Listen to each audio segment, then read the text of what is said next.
Welcome to another unboxing, and this time we have the Fallout starter set. So this is the 2D20 system by Modiphius. If I can get some of the glare off of there, you can see that. And so this is their box set to start the, it'll give you a taste of the game, basically. So let me get this plastic off, and we'll take a look at this in a little more detail. Oh yeah, the box is much less glossy. More of a satin finish, not so glary. All right, so Fallout Roleplay by Modiphius, of course licensed by Bethesda, and that's going to be, you'll see a little bit of a problem with kind of the intended setting, the default setting for this. So let's take a look at what it says on the back here. So welcome home. Immerse yourself in the genre-defining setting with this introduction to the official Fallout tabletop role-playing game. This starter set gets you playing Fallout using the 2D20 system designed and tailored for an authentic Wasteland experience. Roleplay as a unique character in the familiar setting of the Commonwealth around Boston. So Fallout 4. The starter set includes everything you need to begin playing the Fallout game. So you have a 56-page rulebook containing all the core rules, no character creation.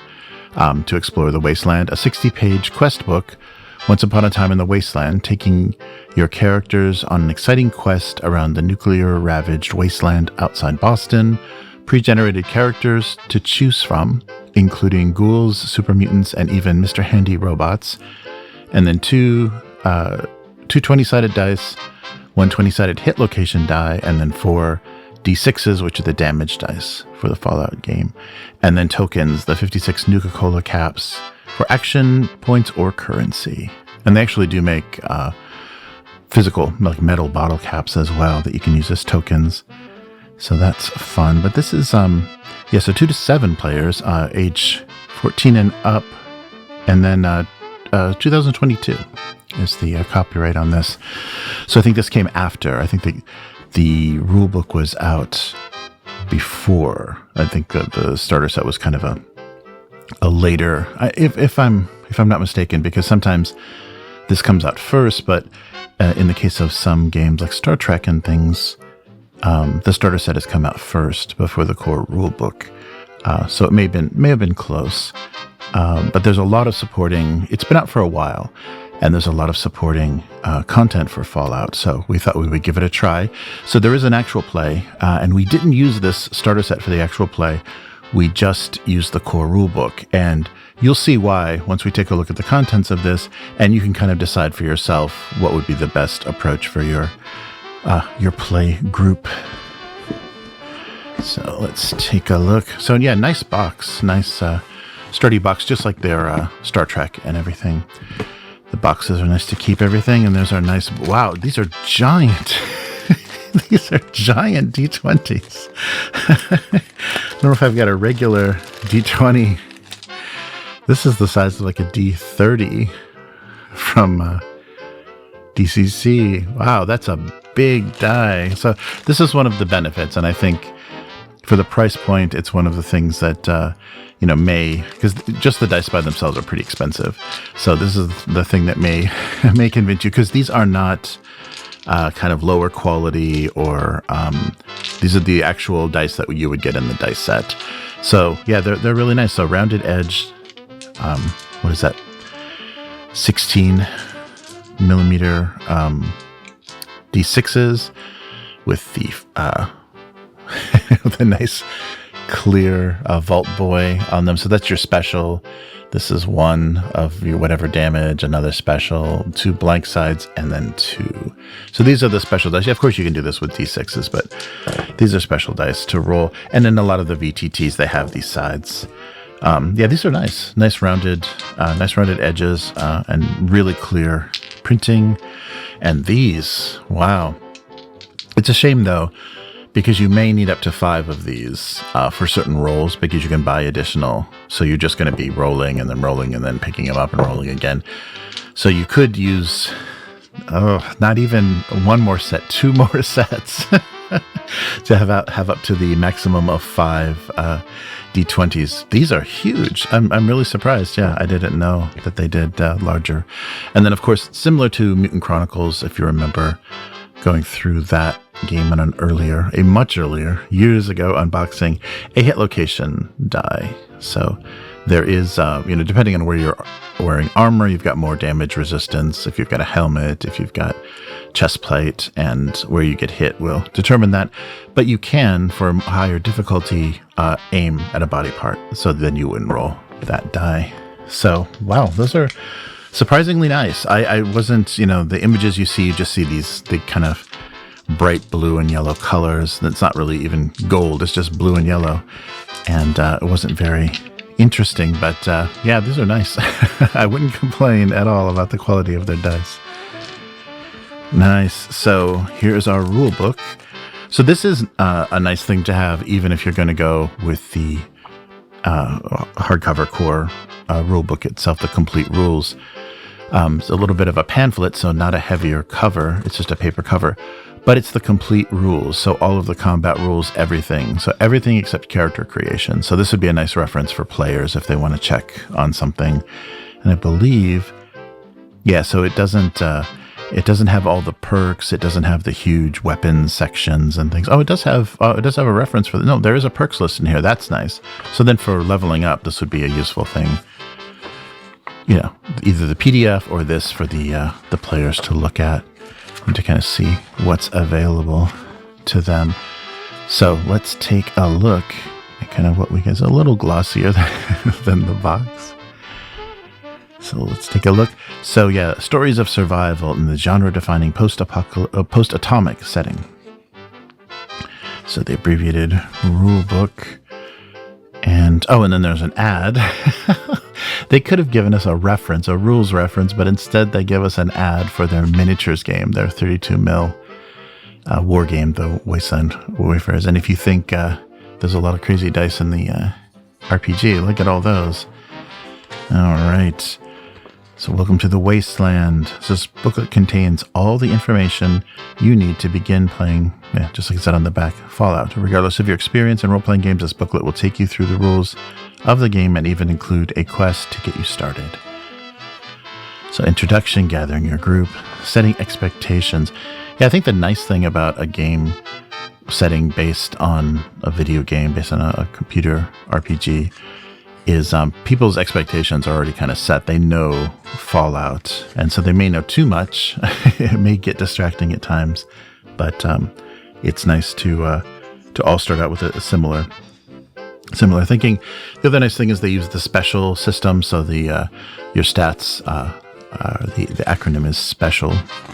And we'll take, actually, they're not going to do character creation, so we won't take a look at that. So it's strength, perception, endurance, charisma, intelligence, agility, and luck.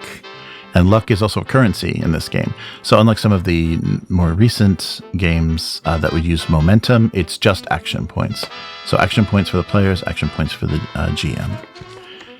And so there are pre-generated characters. So there is no character creation for this.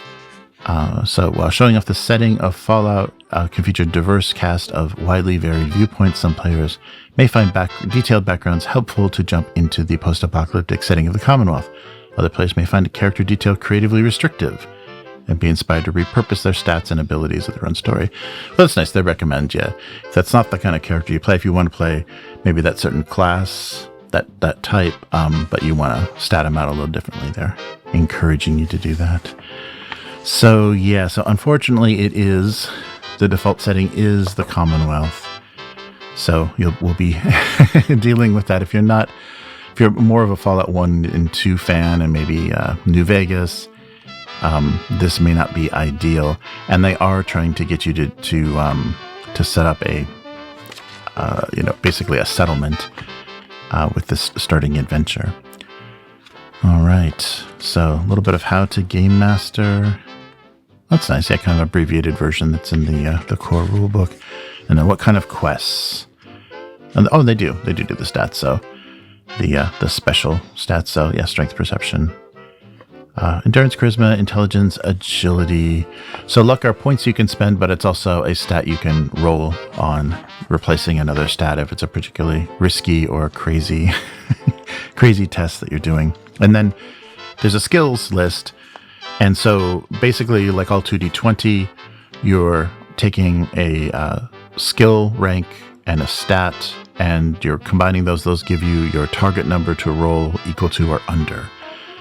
And by default, the skills have a default attribute, but depending on how you're doing something, you can change that attribute. And with, kind of narrative justification or just, approval of the game master, you can use, instead of perception with an energy weapon, if you're not going to shoot at someone, but you're trying to shoot some rocks and have them, land a certain way or do a certain amount of damage to a wall to collapse it, maybe you would do intelligence because you're analyzing more than you're just aiming.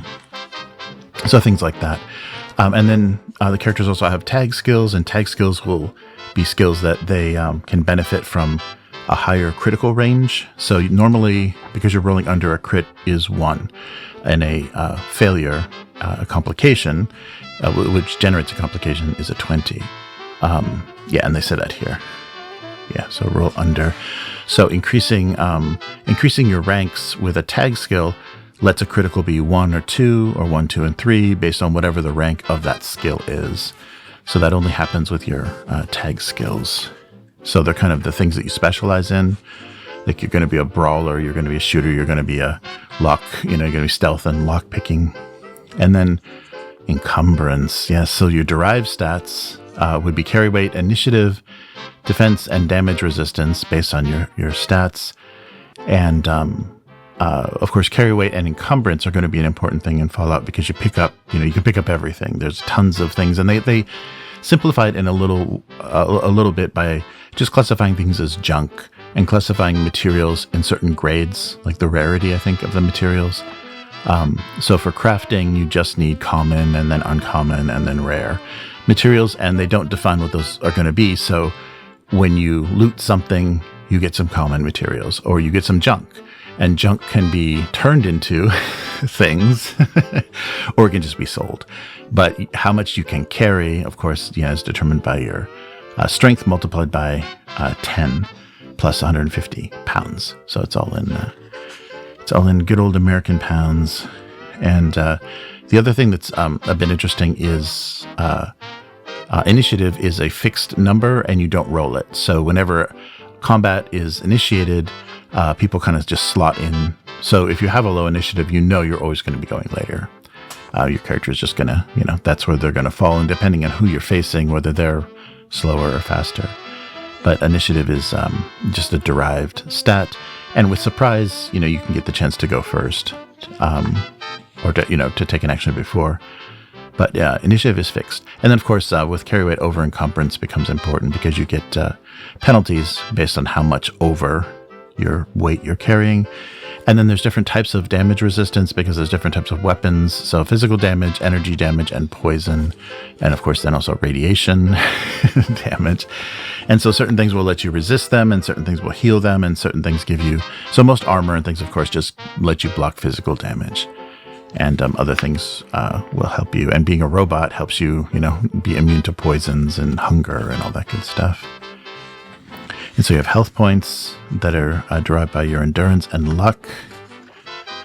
And your melee, you get some additional combat dice for your damage based on your strength stat. And then your perks. So the perks list is later, but get into that. So the core rules. So basically an earlier version of 2d20. So like I said, attribute plus skill, roll under. So that's your target number and you're rolling equal to or under. But you can use the action points to buy additional dice. So that'll be your target number is what you're trying to hit, and the difficulty of the task will be set by the game master between 1 and 5 successes. So the question always is, how do you get more than 2 successes rolling 2d20? So criticals give you 2 successes. So potentially 2d20 can generate, if you're very lucky, 4 total successes. So a level 4 difficulty could be beaten just with 2 dice. But you can buy additional dice. spending action points.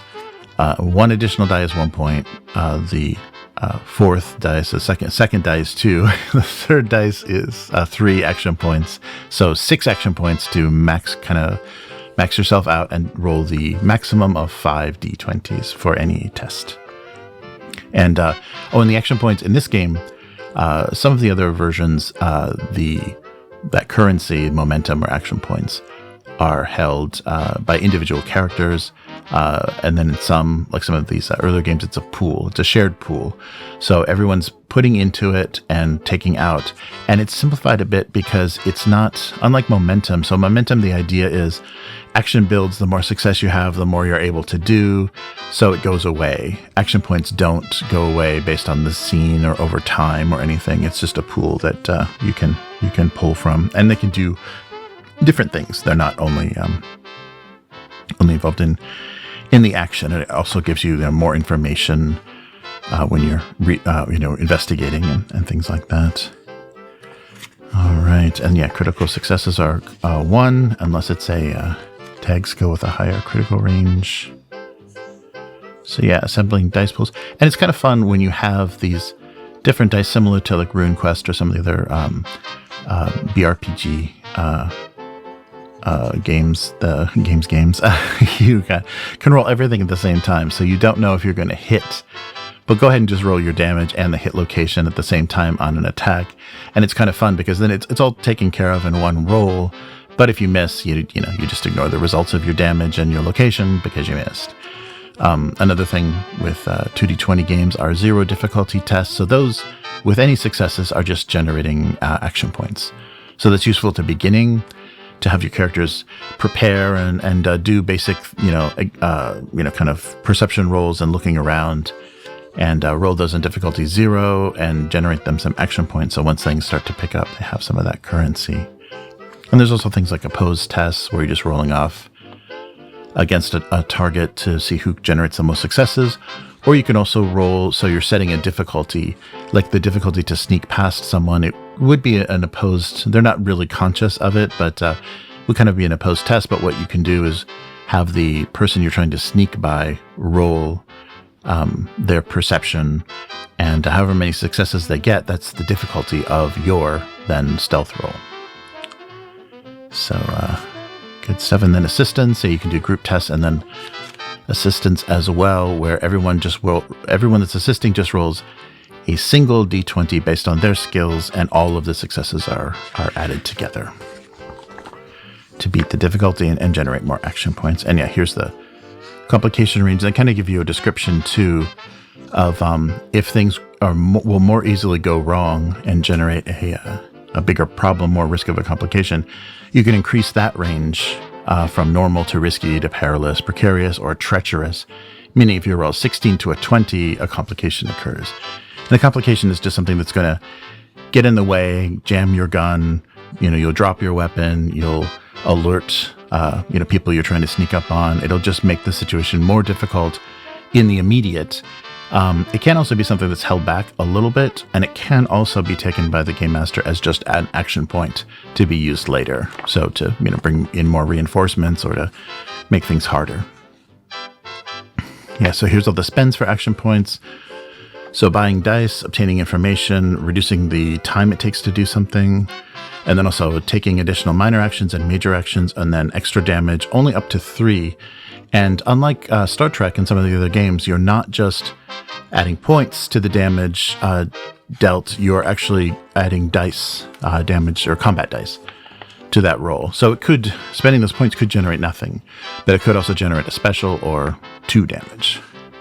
So a little bit different, a little bit more risk. And then, yeah, here again is the cost of buying the additional dice, and you save them all together. And that's the other thing too. As a group, you can save up to a total of 6 points, so it's not an infinite pool.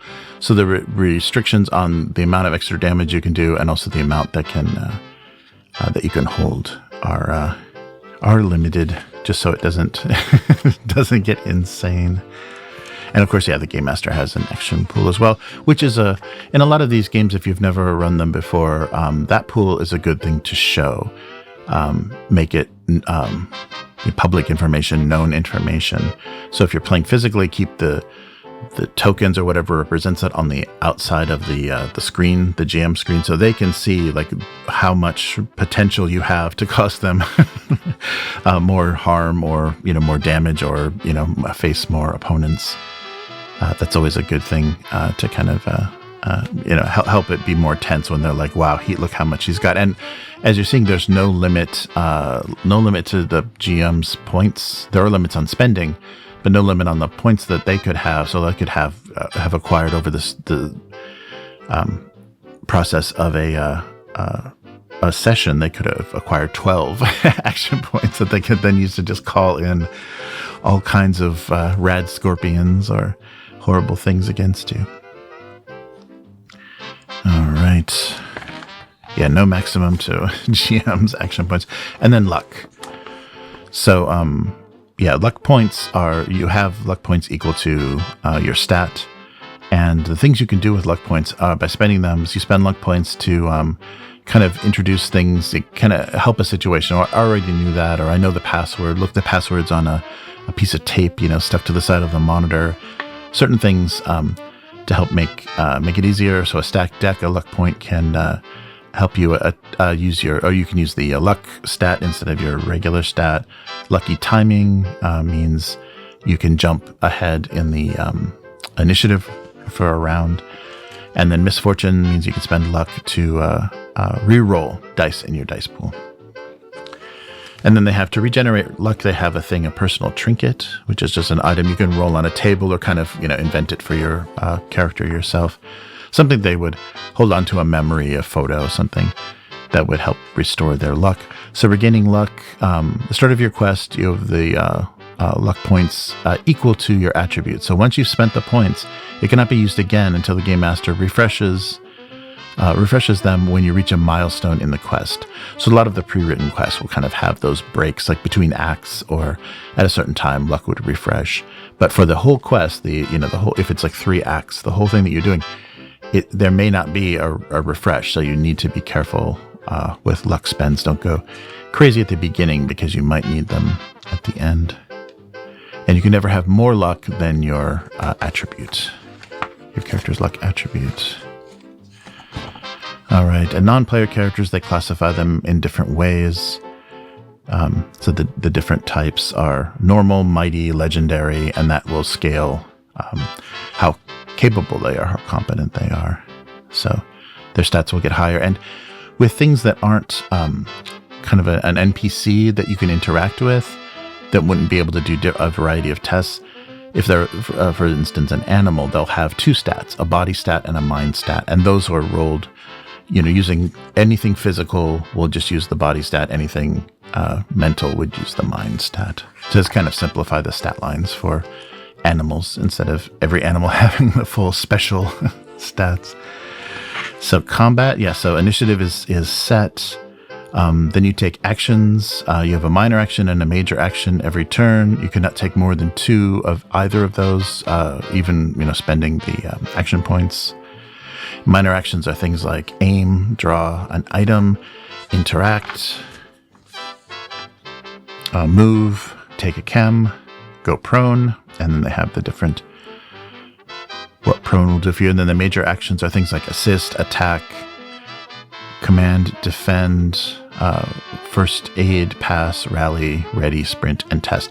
So, for example, in a combat round, if you're going to assist, that's your major action. So unless you're going to spend a point to take another action when it is your turn, your assist counts as that major action. So you wouldn't get to fight in that round on your own if you assisted, unless you're spending an action point.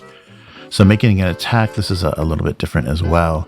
So you choose your weapon and target. Of course, you're going to roll a hit location randomly, or if you want to target it, raise the difficulty of that test by 1. So melee weapons are usually strengthen and your melee weapons stat or skill. Ranged or agility and small guns, or endurance and big guns, or perception and energy weapons. So like the game, they use different stats for different types of weapons.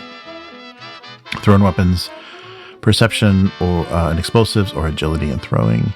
And then unarmed is just strength and unarmed. And of course, there's perks that help you, specialize in all of those.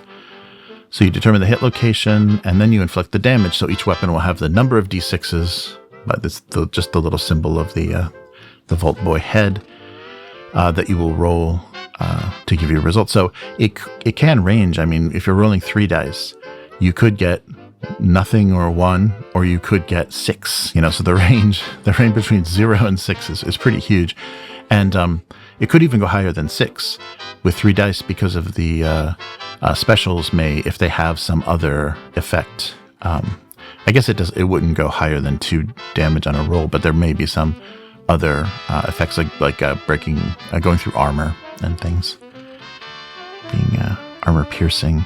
And then of course that's against damage resistance, which is just a flat deduction of damage. So if you have 2 damage incoming towards your head, you're wearing a helmet, it has damage resistance for physical 2, it does no damage. And so that's the other thing for ranged weapons, guns specifically, something with ammunition.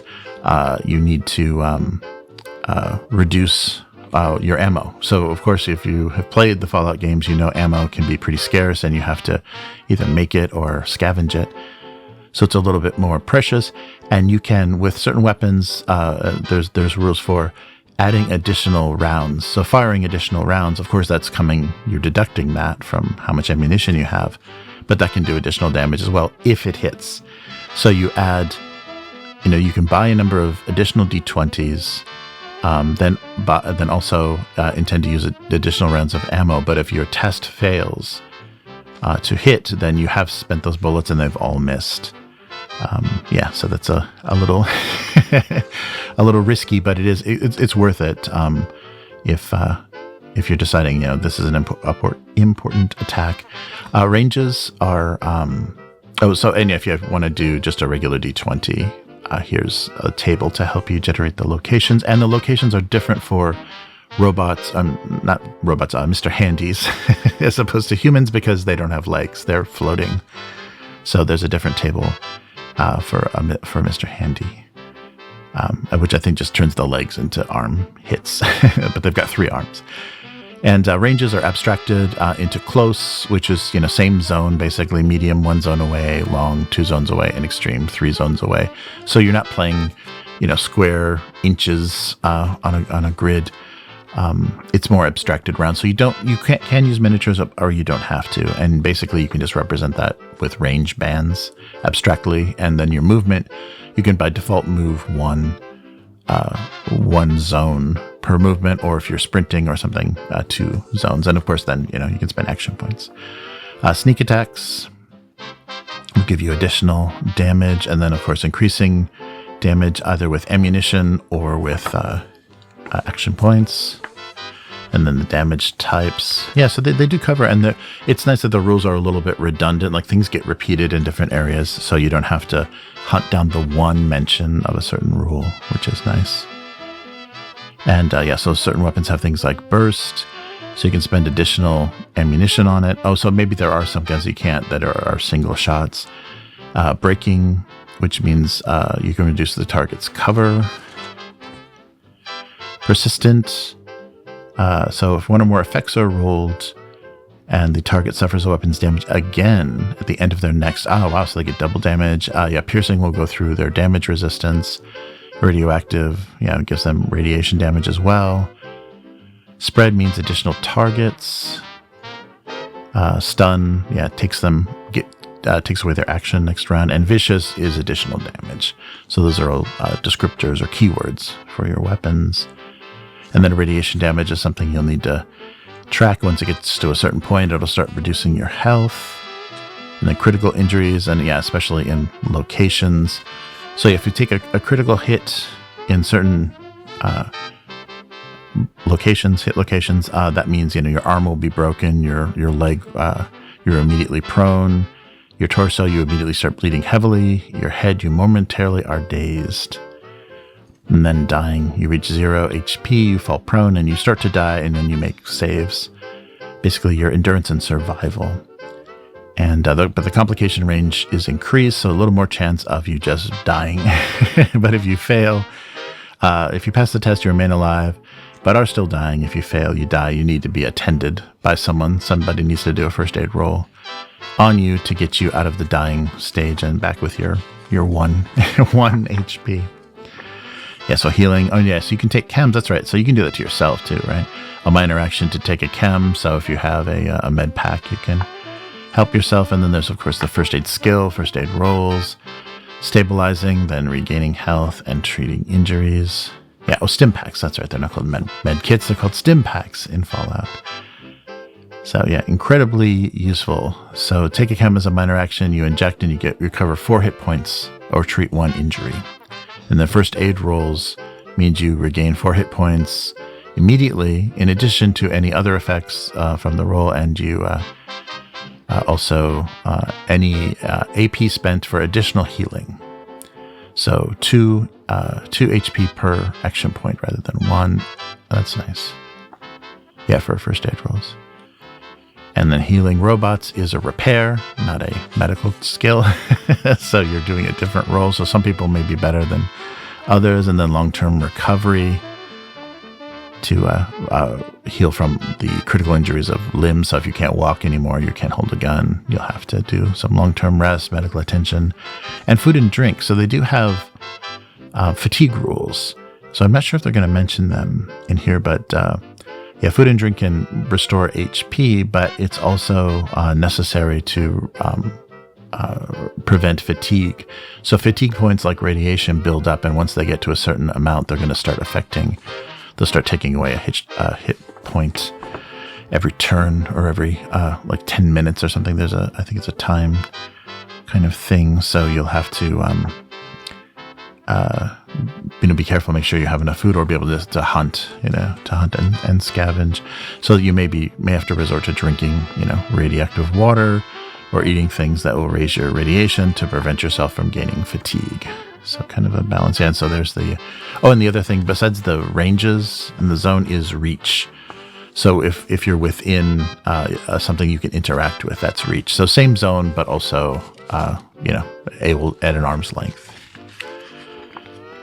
And then movements, yes, a difficult terrain and cover lets you roll combat dice, and that will give you additional resistance to physical damage or energy damage when you're shot. And here's that list when they mentioned perks. Here's the list. Yeah, very similar to the game, and of course they include all the Vault Boy art for all your perks. And so these are things that you have the ability to take either once or twice, and it raises some skill in a strange way. So like animal friend, you won't be attacked. So whenever an NPC is a mammal, a lizard, or an insect, you can roll a d6 on that result. Then that result, other than if you roll a 1, if they would attack you, the creature chooses not to attack you. So you're friends to all the animals. Yes, similar to the game. It's a lot of the same. And they added, in one of the expansions, they added more perks.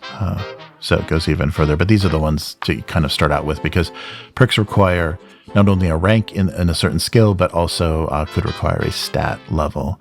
So some of them won't be available at character creation. And yeah, so they go through everything. So that's what makes the core rulebook so fat, is the weapons lists and the armor and the parts for your mechanized brotherhood of steel armor, and all your just parts for being a robot. All of those lists and then all of the perks make that book it's kind of like the spell section of a fantasy RPG. Look at all the perks. All right, and then equipment. Yeah, so caps is the default, but there are also, of course, the other currencies in the game. Gold or the NCR dollars and things can come up, but I think most of the listings in the weapons list, the cost is meant to be caps. And so here's all the weapon skills you'll need. So they have a damage rating, which is how many dice you're rolling. Damage effects, which are the additional types of things that can happen. a fire rate, which lets you add ammunition, the ranges, of course, and then the qualities. So accurate, blast, close quarters, concealed, debilitating, Gatling, inaccurate, mine, night vision, parry, recon, reliable, suppressed, thrown, two-handed, and unreliable.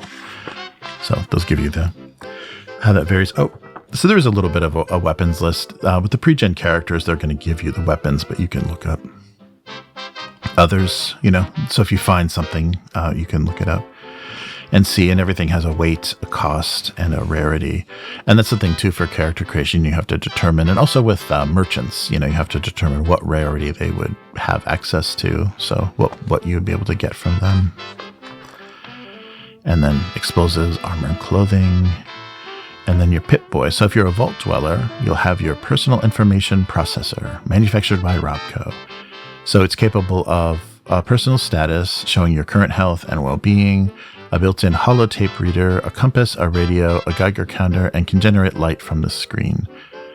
So yeah, and I think in the TV show, in the Amazon series, they showed an actual flashlight on the side of them. They were kind of holding it out like this, and there was a beam of light coming off of the side. And of course, VATS. So all of the Pip-Boys have VATS, so you could ignore the normal difficulty for targeting a specific hit location. Wow, so Will be very happy about this. This is something we didn't tell him about, although he's not much of a fighter. But yeah, so you don't have to, you can target a location without the penalty. Excellent. So, and I think that's, not necessarily. I don't think that's the total intention with this starter set. The adventure is not starting out in a vault. It's something else that we'll take a look at. So here's all the listings for food and beverage, how much it costs, and then how much HP it would heal, the effects of beverages, especially alcoholic ones, and here's all the chems that you may remember from the game. So Buff Out, Daddy-O, Jet, Med-X, Mentats, Psycho, Rad-X, Radaway, and Stimpaks, and their effects. And then junk. Yeah, so this is I guess they don't, oh yeah, they do go into materials here. So junk, when you find junk while scavenging, you roll a 2d20 for the quality that you scavenge. The junk items will have a weight of 2 and are worth 2 caps each for just junk. You may spend a luck to increase the number of junk items that you scavenge, so you can generate more money. And items scavenged by the amount equal to your luck score. You can scavenge materials from junk and junk items that you wish to dispose of or use later for repairs. So salvaging takes 10 minutes, requires a intelligence and repair roll, difficulty 0. Any specials that you roll, the little Vault Boy heads for junk means you scavenge common materials instead. And you may roll 1 die for each AP spent. And then you have the Scrapper perk. You can receive uncommon materials. If you have the rank 2, you can receive rare. So then each of the types of materials, so they kind of give you an example. So common materials would be wood, steel, or plastic, rubber, cloth, concrete, bone, ceramic. Uncommon would be rare to find, copper, metal, aluminum, lead, silver, cork, glass, fertilizer, so all of the different. So instead of you specifically picking up a coffee pot or a bundle of wire, they just do common, uncommon, and rare. And then the rarest would be asbestos, ballistic fiber, circuitry, fiber optics, corrosive, and antiseptic chemicals. So they would be worth more caps, and everything's weighs 1 pound. So junk weighs 2. So you don't want junk. It's heavier. Yeah, so common is worth a cap, uncommon 3, and then rare is 5. But you can't have access to some of that without having taking certain perks.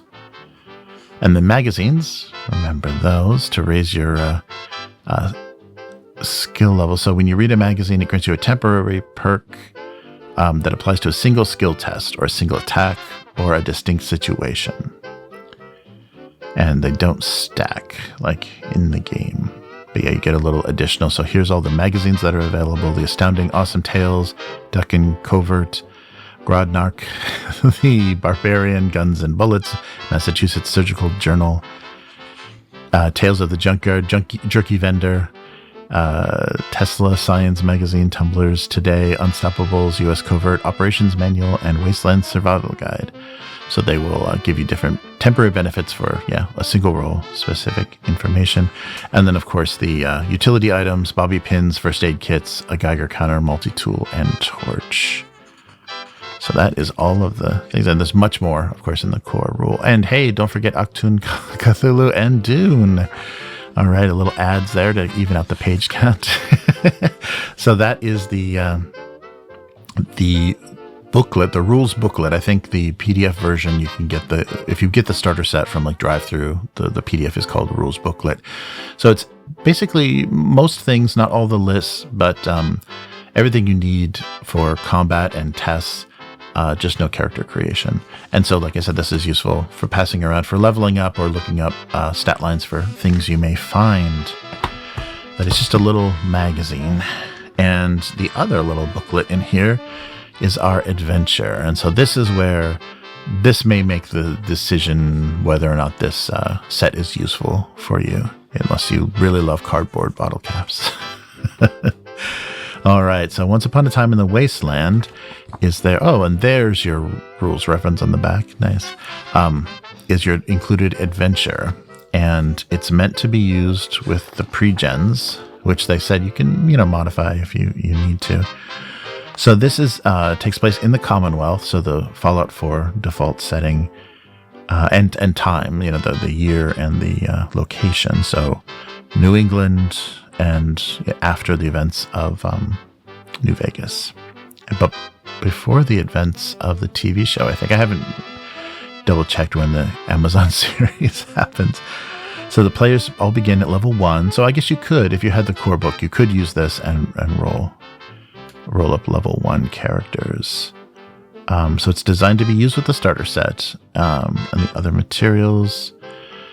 Yes, so looks like 3 parts, a 3-part adventure. So in the nuclear ravaged wasteland of the Commonwealth, an armed standoff outside of a ruined vault leads to a group of strangers to discover that to a discovery that paints a target on their backs and could forever change the region if they survive. So will the strangers become a beacon of hope for the future amid the bleakness of the post-atomic America, or will they take the spoils all for themselves? Oh, there we go. So in this first adventure, it's Vault 95, and hey, look at that. There's your Vaulter uniform. So that's where the 95 comes from. So yeah, your first quest together, the player characters set aside their differences to explore this pre-war vault. Then they explore the ruins of Boston, and then they mingle with the denizens of Diamond City. Okay, so each part has 3 acts. Oh wow, so this is a kind of a lengthy adventure. And then they do have notes throughout all their published adventures about adjusting the campaign to your setting and timeline. So the campaign is set before the start of Fallout 4 in the Commonwealth, which consists of the ruins in and around Boston, Massachusetts. However, the GMs familiar with the setting and lore can easily adapt the campaign to fit the needs of their game setting and timeline. So we're doing Mojave Desert, Nevada, Las Vegas, New Vegas area, Hoover Dam, and all of that, and kind of had made decisions about how our playthrough of New Vegas. So we made some changes, based on that. And of course, all of this is only for the game master. So yes, they break the 3 parts into acts. And from what the core book said, the adventure in the core book, it references this. So I guess they must have been produced at the same time. Yeah, this all must be 2022. Yeah, it references this. So I think this last little bit that you're doing is you're creating a settlement. You're setting up setting up something together. So that's where they said. So if you played if you played the starter set adventure and then you're going to the adventure that's in the core rulebook, you will need to reference the NPCs and people that came with you to your little settlement. They're not called settlements. What are they called? Your little place, your little home that you're doing. So you're building basically a town. You're like trying to found, I forget what they're called in Fallout 4, but a settlement, and you kind of organize it with a doctor and a mayor, and so you're looking for a Gek, and a Gek is the Garden of Eden creation kit that has a power supply and allows you to basically fertilize the land, have purify water, do all that stuff that would make living possible. Settlement. I guess they are called settlements. So creating a new settlement. There are rules specifically and much more complicated for doing that. But I think that's the goal of this adventure, is by the end of it, you're doing your settlement creation with your pre-gen characters. So, but what's possible then too, I guess, is play through this, see what you think of the system and the combat and the setting, make sure everybody's on board. Then you can turn your pre-gens into NPCs in the settlement, and then make new characters that, wander upon the settlement, and you can, change the story and play from there. The nice thing, and I think that what does happen is in this adventure as well, they alluded to in the introduction, is that your choices have an effect on the world. So the different groups and different factions that you're dealing with are going to be affected. They're going to be hostile. They're going to be friendly to you based on decisions you make, who you kill, what you do, how you serve other people or betray them. So that's very much included in this game, and I think that's a really fun aspect. It makes a lot more for the GM to keep track of, but I think it makes more interesting role play and changes the stakes of certain things. That's nice. And so for this adventure, they give you some loot tables. It looks like you're probably going to be doing a bunch of just common loot, but ammo and weapons and random chems, random armor. There's hit location again, random beverages and publications. There you go. Yeah, so I won't spoil. As you can see, there's nice, illustration, and they stat out all the NPCs and everything. I don't want to spoil the adventure if you intend to run it or play it, but it's quite, so it's 3 parts, 3 acts, so 9 kind of scenes to play through to introduce the players through their pre-gen characters to the Wasteland. So here's our 2. Oh, they should have done that's New Vegas. They don't want to talk about New Vegas. This is all Fallout 4. But they should have done Sarsaparilla or, there we go. So it's 1s and 5s. That's why they're different colors. So you can use these for action points or luck or whatever. So blue bottle caps. And it's nice. They're not just circular. They're cut out with a little jagged edge like a bottle cap would have. They are cardboard, but that's fun enough. And they pop out really easily. Look at that. And that's cool. Oh, 2021. So yeah. So here are, the last thing here we have is our pre-gens. So let's take a look. So what do we have? Oh, quite a few. That's right, because they said 7. That's including the Game Master. So 6 plus 1. So yeah, they give you 6 pre-gen player characters, all in the nice Fallout font, filled out. Nice. They've got Augusta Byron, Vault Dweller, so good intelligence. Yeah, and they've got a switchblade, a 10mm pistol. So their attacks. Happy Tommy Doyle, a survivor. Yeah, so this is somebody that didn't start in the vault. So we'll have somebody with a Pip-Boy starting in a vault. Oh wait, I should look too sometimes. Yes, double-sided. There we go. So yeah, a little bit of bio information, everything that they have, plus how much it weighs. So, their current carrying weight, if you total everything up, and then their max. Yeah, so everything that they have as far as perks. Oh, yeah, so I guess VATS would be considered a perk. Oh, and how many 10mm rounds they have. All right. And there's Happy Tommy Doyle. So he's got Knuckles, a pipe gun, and and his unarmed attack, tough clothing, formal hat. Nice. And there's his perks: heavy-handed, scoundrel, and daring nature, and his background. Yeah, these are nice. These are heavy cardstock, so these are really durable and nice. You might want to even laminate them so you can use a dry erase marker to mark things out. Track luck points and all that good stuff. They leave you some nice blanks. Marvin is our Mr. Handy. So he's got a pincer, a buzzsaw, a flamer, and he's holding a baseball bat in his pincer, I would imagine. There's all his perks and all of his items, all the gear. And Hazel Johnson is a Brotherhood initiate. That's right. I think in the core set and the kind of standard stuff, an initiate is the kind of the highest you can be. You're not going to have a suit yet.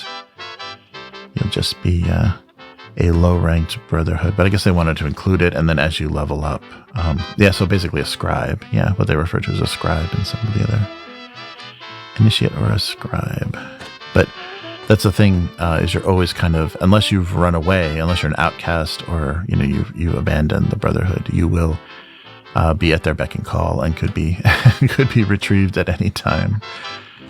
All right, and then a super mutant. Oh, old tall man, a super mutant with a machete, a baseball bat, and a pipe rifle, and tomahawks. Whoa. Yeah, so, all in on the strength there. I think max is 10 when you're rolling. So the lowest is 4, and the max is 10 for a level 1 character. All right, he's got forced evolution. Yes, of course he does. And comprehension. I'm super mutant with comprehension. I guess he's very well spoken. Yeah, what's the possibly oldest of the super mutants in this world? Old tall man. Nice. I wonder if that's a game reference. And then Bailey, big smile, a ghoul. Yeah, so they let you play ghouls, super mutants, Mr. Handies, vault dwellers, survivors. And they also add in their expansion Generation 3 synths, the Securitron robots, even the Nightkin is a playable class in here. So they get pretty crazy. So Nightkin are basically super mutants that were corrupted by the radiation from the Stealth Boys. So yeah, they're a whole bunch of misery if you've played Fallout or New Vegas. All right, so they give you and they show you the tag skills as well. They mark the tag skills. So yeah, Bailey, big smile, pipe wrench, pipe gun. Looks like they're very mid with the stats and have necrotic post-human. That's right. So they get healed by radiation, and they actually heal faster than natural. Nice. An intelligent ghoul.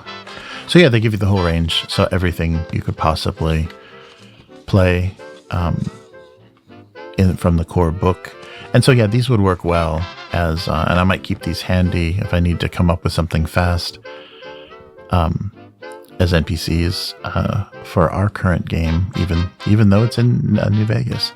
But yeah, these are really nice and gives enough of a selection. Of course, if 2 people want to play a super mutant, you may want to just duplicate it and let them shuffle some of the stats around. Just kind of 1-to-1. You can just move points around, no lower than 4, no higher than 10. To restat one of these pre-gens if you'd like, of course, but that will affect, don't forget that'll affect your derived stats for your initiative and HP and everything if you do that. But yeah, so yeah, is this the best place to start? It's nice. I think if you're playing face to face, if you're playing physically around a table, this is great because you got their big chonkin dice. Look at that.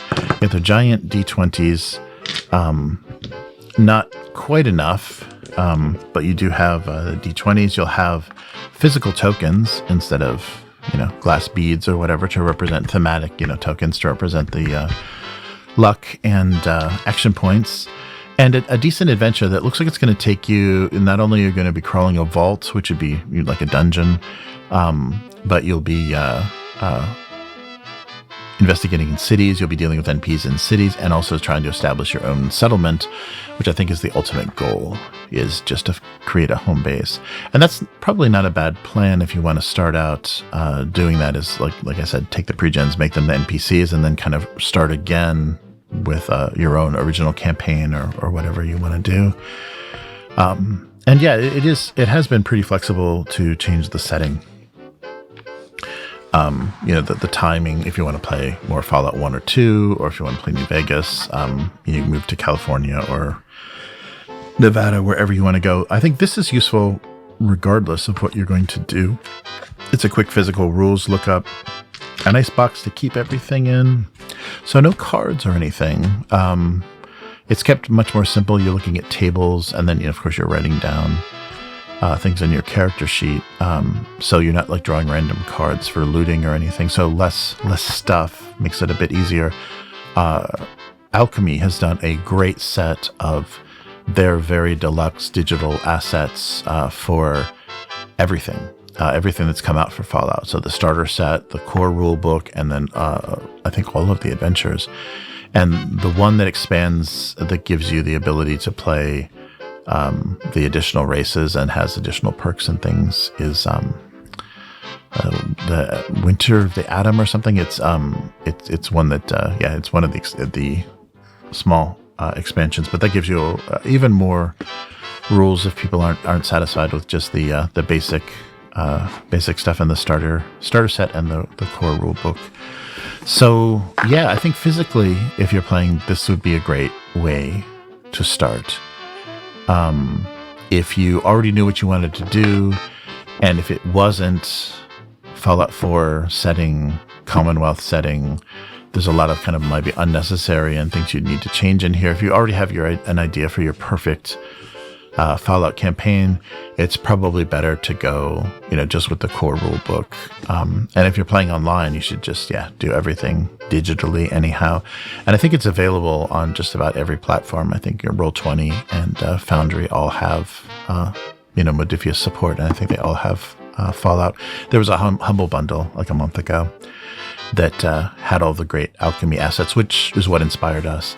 So if you'd like to take a look at what we're doing, we've already done so far a character creation session 0, and then a starting kind of scene, like a first act of a very small adventure.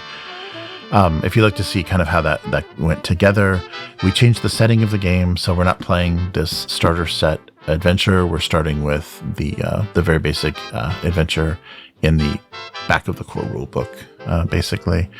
But it's been a lot of fun so far, and the players have even remarked it felt like Fallout right away, because you started doing crazy things, and guns didn't work, and attacks missed, and it got chaotic nice and fast, and had the flavor of the games, where the jankiness of the combat and things were kind of came through. You felt that with just missing the rolls and things, because if you're not remembering to always use your action points and stuff, you're going to be missing a lot more. But it's a nice quality set, and I think if you just wanted to see what Fallout was like, just playing the first part of this adventure might be fun. It's really fast. With pre-gens, you're playing literally right away, because you can explain step by step how to do this. Okay, so now everyone's going to make kind of an observation roll with their perception and their intelligence or survival, or whatever the your combination is, and they can just refer to that on their sheet and roll those dice. So it's not everything, but if this is on sale, it's probably pretty close to the price of just these dice, because these dice sets are always like almost $20 US. Yeah, they're always a little bit pricey. And they're big, fat D20s. But like I said, 3 sets of these is what you'll need, especially for a group of 6 players. You'll need 3 sets of these to roll the maximum 5 dice. And you're still sharing dice. You're not. That doesn't mean everyone has their own set. But yeah, it's enjoyable. It's a nice version. They've been able to modify, I think, successfully the 2D20 system to a lot of different settings. It works really well with Fallout. We enjoyed it with both John Carter and Dune. So if you're a Fallout fan, I think this is worth giving it a try, because you make it, the game that you want. It's very easy to, to make it more of a hardcore mode, like really lean into, thirst and radiation and hunger as being very important.